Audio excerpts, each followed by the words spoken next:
राम राम गइल मधुबनवा रोवेली सब सखिया ए रामा।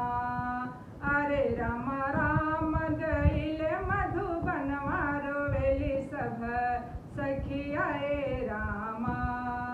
कुरुसी बैठला रोवे राजा दशरथ हो रामा।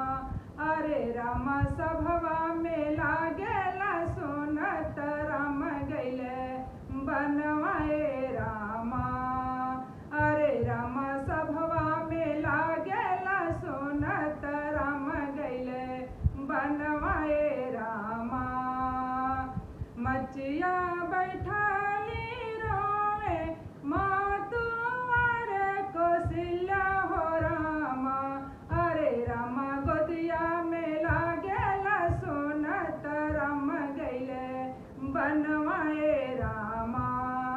अरे रामा गोदिया जे लागेला सुनत राम गइले बनवा ए रामा। अरे रामा राम गइल मधुबनवा रोवेली सब सखिया ए रामा।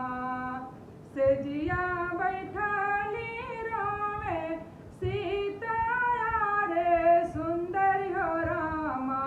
अरे रामा सेजिया जे सोना हमारत राम गइले बनवा ए रामा।